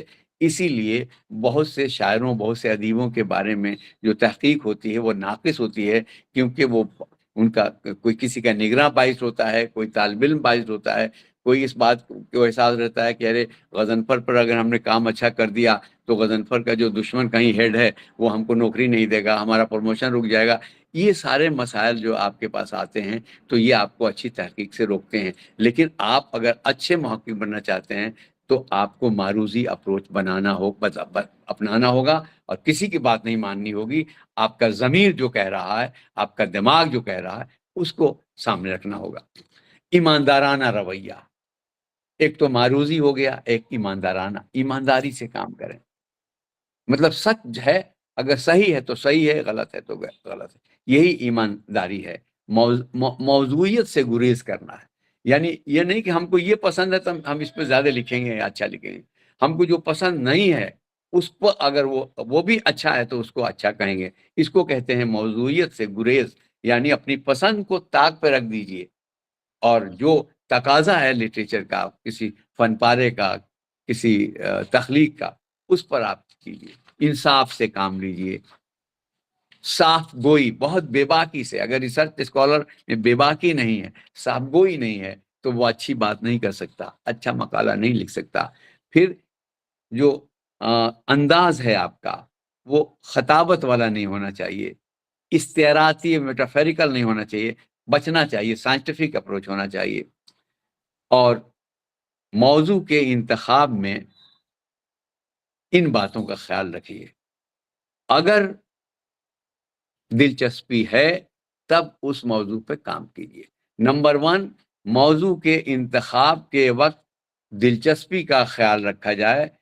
اگر ڈپارٹمنٹ دے رہا ہے کسی بچے کو موضوع، تو اس بچے کے دلچسپی کا خیال رکھے کہ اس کی دلچسپی شاعری میں ہے کہ فکشن میں ہے. پھر ذہنی ہم آہنگی ہونی چاہیے. کس صنف سے آپ کی ہم آہنگی زیادہ ہے؟ اگر شاعر، آپ مان لیجیے کہ آپ باذوق نہیں ہے، آپ موضوعیت آپ میں نہیں ہے، آپ شعر موضوع نہیں پڑھ سکتے ہیں، تو اگر آپ کو ہم شاعری کا موضوع دے دیں گے تو آپ تو سارے شعر غلط پڑھ دیں گے، غلط لکھ دیں گے، مطلب نہیں سمجھ پائیں گے. تو آپ کی ہم آہنگی ہونی چاہیے اس فیلڈ سے، اس صنف سے، اس موضوع سے.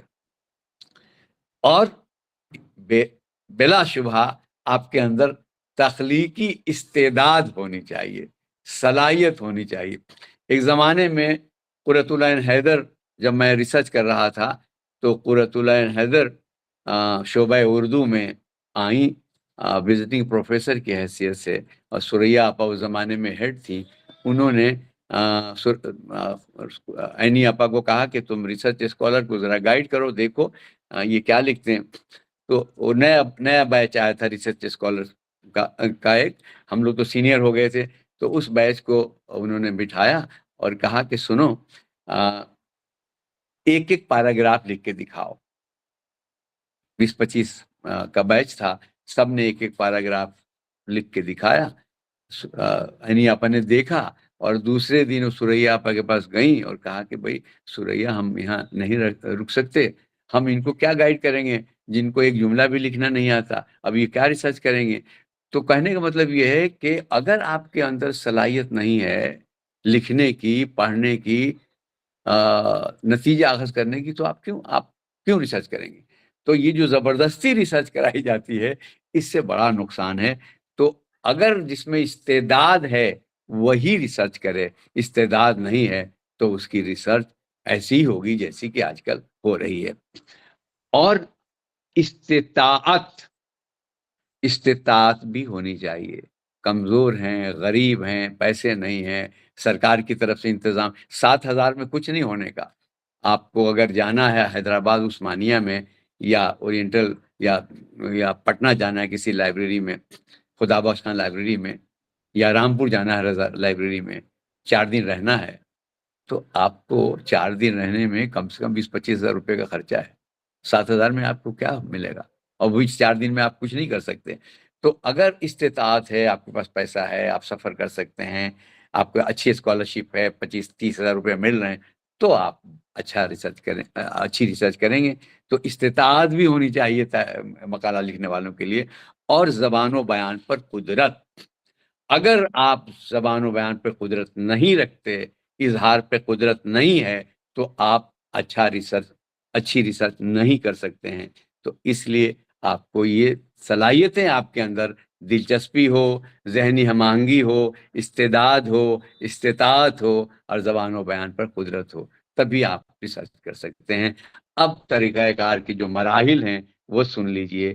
پہلا مرحلہ ہے انتخاب موضوع کا انتخاب. موضوع کے انتخاب میں طالب علم کی رائے ضروری ہے.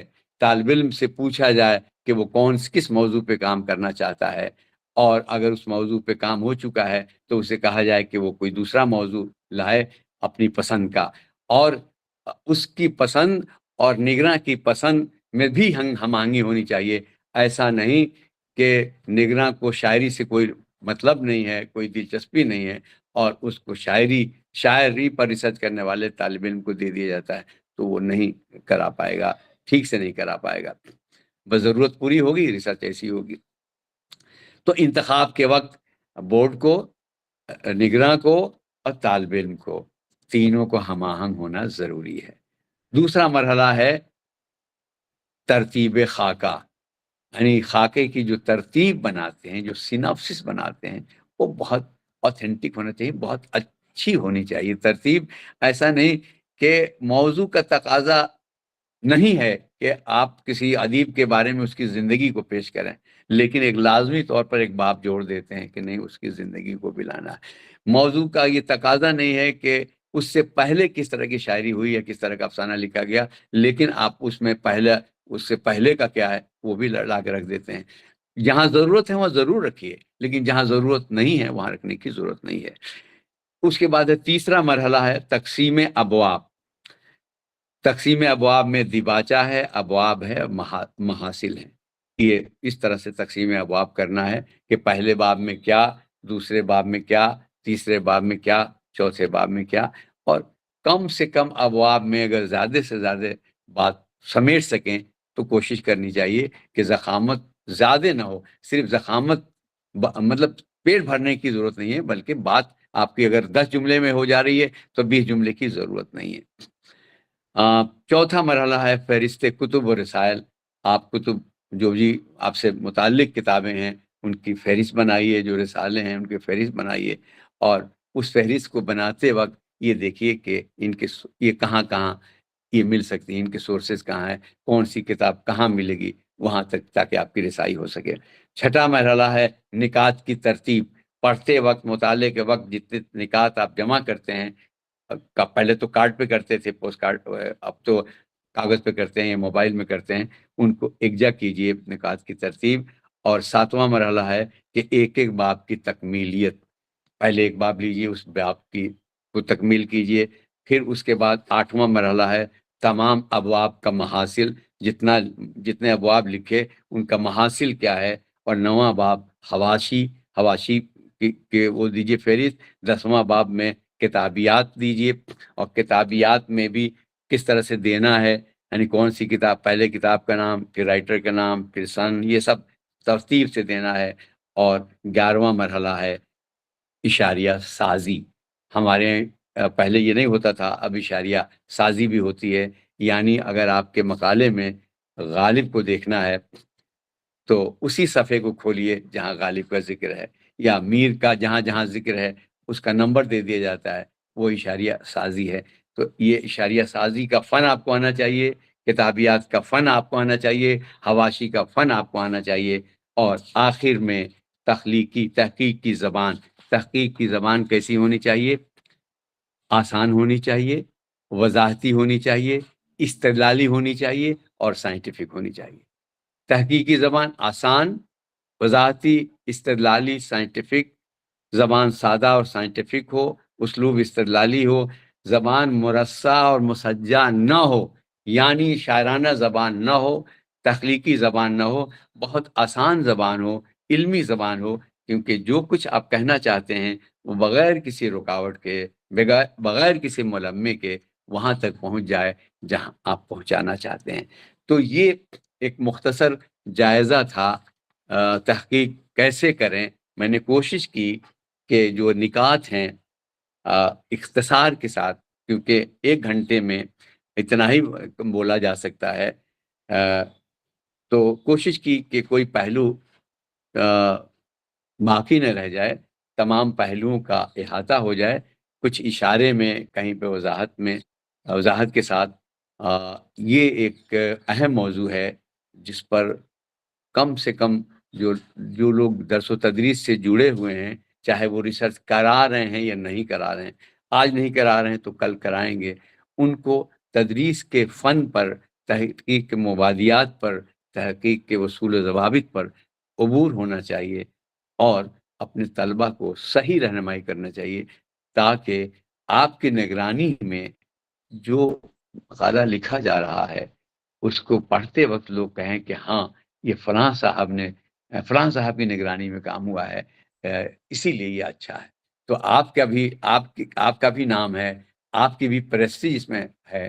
اگر آپ محنت نہیں کرائیں گے, آج کل تو بہت سے ہمارے نگراں ہیں جن کو فرصت ہی نہیں ہے, 4 سال میں ایک بار بھی نہیں دیکھتے ہیں.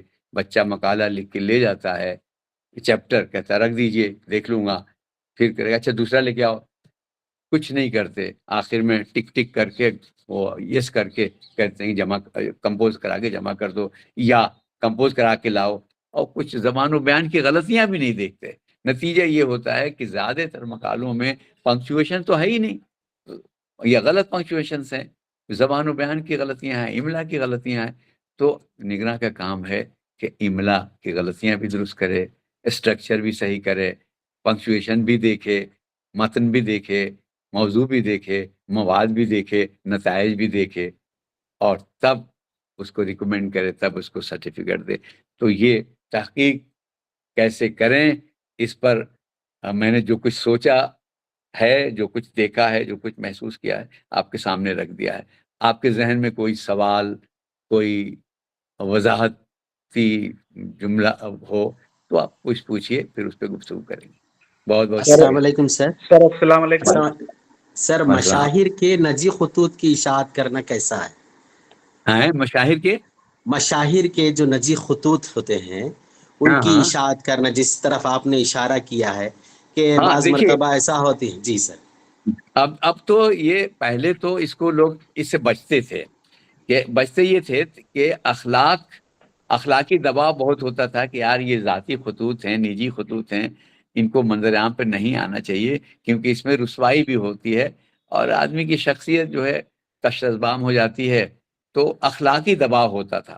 بعد میں تھنکنگ بدلی لوگوں کی, اور لوگوں نے کہا کہ بھائی اگر ہم ان خطوں کو شائع کر دیتے ہیں تو انسان, مطلب صحیح معنوں میں انسان کیسا ہوتا ہے, باہر کیسا ہوتا ہے, اندر کیا ہوتا ہے, تو انسان کو سمجھنے میں, انسان کو پڑھنے میں, انسان کی قدر و قیمت کو متعین کرنے میں یہ خطوط بہت اہم ثابت ہو سکتے ہیں. اور دنیا جو ہے کسی شخص کے بارے میں کوئی جو غلط رائے قائم کی ہوئی ہے تو صحیح رائے قائم کر لے گی, اور صحیح رائے قائم کی ہوئی ہے غلط طریقے سے تو وہ غلط. تو اس سے لوگوں نے چھپوانا شروع کر دیا, اور اب تو باقاعدہ ریسرچ کے یہ موضوعات بھی بن رہے ہیں. سر بہت السلام شکریہ سر, علیکم. بہت شکریہ. سر میرا ایک سوال ہے آپ سے. جی ماشاء اللہ بہت سی باتیں, نئی باتیں ہم لوگ کو سیکھنے کو بھی ملی. اور جی جیسے میرا ایک سوال یہ ہوتا ہے, جیسے آپ نے تحقیق اور تحقیق کے حوالے سے جو ایک مطلب فارمولہ بند چیزیں جو ہے وہ ہم لوگ کے ذہن میں ڈال دیا. تو اب جیسے صحافت جو ہوتی ہے, جہاں تک تھوڑا بہت میرا تعلق رہا ہے, تو صحافت میں خبر کے متعلق جب ہم پڑھتے ہیں تو اس میں 5 Ws ورک کرتے ہیں, مطلب 5 W. ہاں بالکل. کیا, کب, کیسے, کہاں, کیوں. تو صحافت میں اور تحقیق میں مطلب جیسے جو اپروچ ہوتی ہے سر, تو اس اپروچ پہ ذرا سا روشنی ڈال دیجئے کہ جیسے یہ دونوں کا چونکہ پلیٹ فارم الگ الگ ہے. ہاں دیکھیے, جی صحافت میں اور تحقیق میں بنیادی فرق یہ ہے کہ صحافت جو ہے وہ ہنگامی صورتحال پر لکھی جاتی ہے, اور اس میں یہ ہوتا ہے کہ وہ اتنا موقع نہیں ملتا کہ بات کی تہ تک صحافی پہنچ جائے. بہت سے لوگ پہنچتے بھی ہیں, لیکن چونکہ ایک ہوڑ لگی رہتی ہے کہ ہمیں سب سے پہلے خبر دینی ہے, تو اس میں بہت سی زبان کی بھی یعنی وہ سجاوٹ نہیں آ پاتی, وہ حقائق میں وہ سچائی نہیں آ پاتی جو تحقیق میں ہوتی ہے. تحقیق تو مختلف مراحل سے گزرتی ہے نا, اس لیے کب, کیوں, کیسے, جتنے کب, یہ سب پر آپ کو بہت موقع مل جاتا ہے, لیکن صحافت پر آپ کو موقع نہیں ملتا. لیکن اگر آپ ٹھہر کے صحافت نگاری کرتے ہیں, آپ کسی رسالے کے لیے, اخبار کے لیے نہیں کہہ رہا ہوں, کسی رسالے کے لیے آپ اداریہ لکھتے ہیں, یا کسی ڈاکومنٹیشن کو آپ ترتیب دیتے ہیں, اس میں آپ مقدمہ لکھتے ہیں, تو یہ صحافت ویسی ہی ہے جیسی کہ تحقیق ہے. اس میں کوئی فرق نہیں ہے. آپ نام دے رہے ہیں صحافت کا، لیکن کام وہی کر رہے ہیں جو تحقیق کا کام ہے. جی جی شکریہ سر. سر میں ڈاکٹر حسن رضا مظفر پور سے. جی سر یہ پوچھنا ہے کہ خاکہ سازی جو پی ایچ ڈی کے لیے بناتے ہیں ہر یونیورسٹیوں کا الگ خاکہ سازی یا سنopsis جو بناتے ہیں سر، وہ ہر یونیورسٹیوں کا الگ کیوں ہوتا ہے؟ اس کا کوئی قاعدہ کلیہ نہیں ہے کیا؟ نہیں ہے. دیکھیے، ایک زمانے میں ہر یونیورسٹی کا نصاب بھی الگ ہے.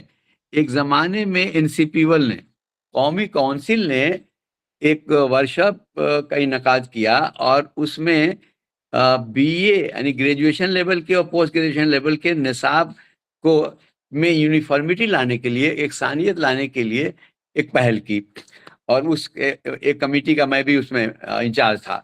تو اس میں تمام یونیورسٹیوں کے نصابات منگائے گئے اور ان نصابات پہ غور کیا گیا. تو بہت مطلب رنگا رنگی کہیے یا بوقلمونی کہیے یا ہوج پوج کہیے، مطلب کسی میں کوئی وہ نہیں، سب الگ الگ ڈھنگ سے.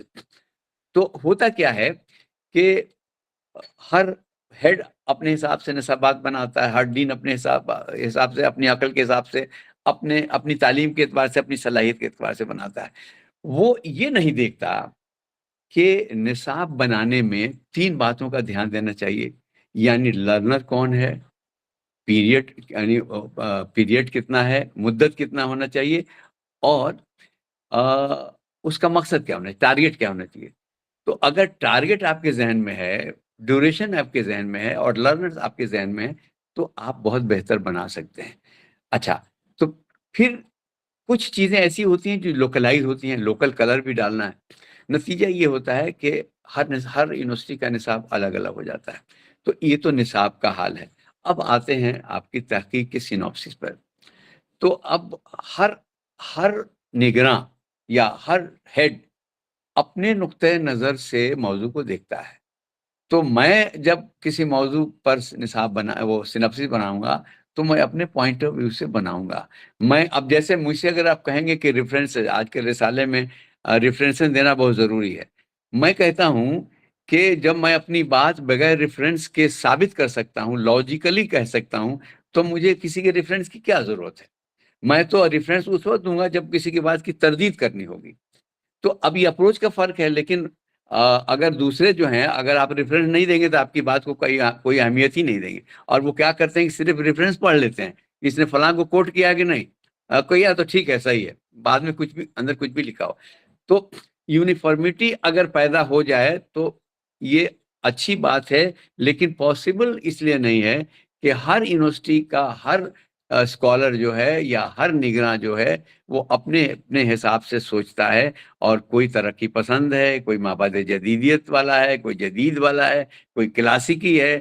تو آپ کلاسیکی آدمی ترقی پسندی والا ہے تو وہ کیوں کہے گا کہ جدیدیت والا اس میں نقطہ ہے، یا جدیدیت والا ہے تو وہ کیوں کہے گا کہ ادب کے افادیت والا ہونا چاہیے. تو یہ جو ازم کا فرق ہے، یہ سینوپسس پہ ڈومینیٹ کرتا ہے. اور انسانی یعنی انڈیویجول جو علم ہے، اس کی صلاحیت ہے اور اپروچ ہے، اس کا بھی ریفلیکشن ہوتا ہے. نتیجہ یہ ہوتا ہے کہ یہ پاسبل نہیں ہو پاتا. جی بہت شکریہ سر. السلام علیکم سر. ایک سوال ہے میرا السلام علیکم سر. سر آپ سے. ایک خاتون، پہلے خاتون کو سن لیجیے. ہاں جی سر، ابھی آپ نے کہا کہ بنا ریفرنس کے بھی ہم کر سکتے ہیں، تو کیا ایسا ممکن ہے کہ ہم استدلالی طور پہ کوئی مقالہ پیش کر دیں اور بنا ریفرنس کے وہ مکمل ہو جائے؟ میرے نزدیک تو بالکل صحیح ہے. کیونکہ اگر ہم اپنے دلیل سے کہہ دیں کہ سورج پچھم سے نکلتا ہے، ہماری لاجک اتنی مضبوط ہو، تو ہم کو کسی دلیل کی ضرورت نہیں ہے، کسی ریفرنس کی ضرورت نہیں ہے. میری لاجک صحیح ہونی چاہیے. تو ہوتا ہی ہے نا کہ آپ اپنی لاجک تو دیتے نہیں. آپ غالب نے یہ کہا یا محمد حسن نے یہ کہا، جملہ آپ نے لکھ دیا، 4 جملے ان کے لکھ دیے. پھر انہوں نے کہا کہ اس پر قمر رئیس نے یہ کہا، ایک جملہ آپ نے ایک جملہ کہا اور اس کے بعد 4 جملے 5 جملے ان کے لکھ دیے. یہ ریفرنس ہے. تو اس ریفرنس کی کیا مطلب ہے؟ ہاں وہ سر، تو انہوں نے اہمیت کہا نا، جی جی جی انہوں نے کہا نا. آپ نے کیا کہا؟ آپ کی جی سر. ریسرچ میں آپ کے کہنے کی اہمیت ہے. آپ اپنی بات